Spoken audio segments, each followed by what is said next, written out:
പ്രിയപ്പെട്ട ദൈവമക്കളെ, കൃപാസനത്തിലെ മരിയനുടമ്പടി എടുത്ത് പ്രാർത്ഥിക്കുന്ന എല്ലാവർക്കും അവിടെ നിന്നും ലഭിക്കുന്ന ഏറ്റവും വിശേഷപ്പെട്ട വസ്തു അവിടുത്തെ കൃപാസനം തൈലം തന്നെയാണ്. മരിയനുടമ്പടി എടുത്ത് പ്രാർത്ഥിക്കുന്ന വ്യക്തികൾക്ക് കൃപാസനം തൈലം അതിൻ്റെ പ്രായോഗിക വശത്താൽ ഉപയോഗിക്കാൻ സാധിക്കും. അതെങ്ങനെയാണ് പ്രയോഗിക്കുന്നത് എന്നാൽ വിശ്വാസ പ്രമാണം നമ്മളേറ്റ് പറഞ്ഞിട്ട് വേണം കൃപാസനം തൈലം നമ്മൾ ഉപയോഗിക്കാൻ. എന്തിനൊക്കെ വേണ്ടി നമുക്ക് ഉപയോഗിക്കാം? എല്ലാവിധ പ്രശ്നങ്ങൾക്കും, അതായത് നമ്മൾ ഉടമ്പടിയിൽ വെച്ചിരിക്കുന്ന എല്ലാവിധ പ്രശ്നങ്ങൾക്കും എല്ലാ ജീവിത മേഖലകളിലും ഈ തൈലം നമുക്ക് പ്രാർത്ഥനയോടുകൂടെ ഉപയോഗിക്കാവുന്നതാണ്. രോഗികൾക്ക് പ്രത്യേകമായി രോഗമുള്ള ഭാഗത്ത്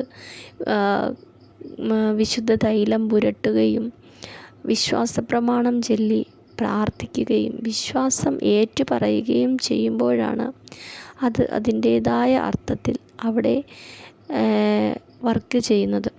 അതുപോലെ തന്നെ മറ്റ് കാര്യങ്ങൾ, അതായത് ഓരോ ആവശ്യങ്ങൾ, നമ്മുടെ ആവശ്യങ്ങൾക്ക് അനുസരിച്ച് നമുക്ക് ഈ തൈലം ഉപയോഗിക്കാവുന്നതാണ്.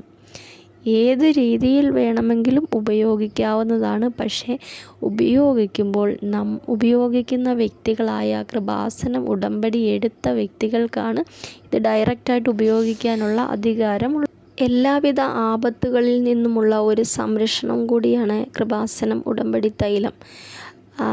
നമ്മൾ കൃപാസനം ഉടമ്പടി എടുക്കുന്ന വ്യക്തികൾ 5:30 പ്രഭാത പ്രാർത്ഥനയ്ക്ക് മുൻപായി കൃപാസനം ഉടമ്പടി തൈലം നെറ്റിയിൽ കുരിശ് വരച്ചിട്ടാണ് നമ്മൾ പ്രാർത്ഥിക്കാനിരിക്കുന്നത്. അന്നത്തെ ഒരു ദിവസം മൊത്തം മാതാവിൻ്റെ സംരക്ഷണം, യേശുവിൻ്റെയും മാതാവിൻ്റെയും സംരക്ഷണം നമ്മളുടെ കൂടെ ഉണ്ടാവും.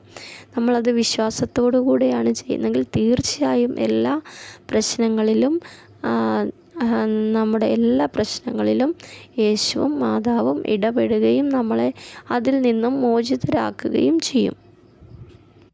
മദ്യപാനത്തിനും മയക്കുമരുന്നിനുമൊക്കെ അടിമപ്പെട്ടു പോയവർക്ക് ഈ കൃപാസനം ഉടമ്പടി തൈലം ഒരുപാട് അത്ഭുതങ്ങൾ ചെയ്തിട്ടുള്ളത് സാക്ഷ്യങ്ങളിൽ നിന്ന് വ്യക്തമാണ്.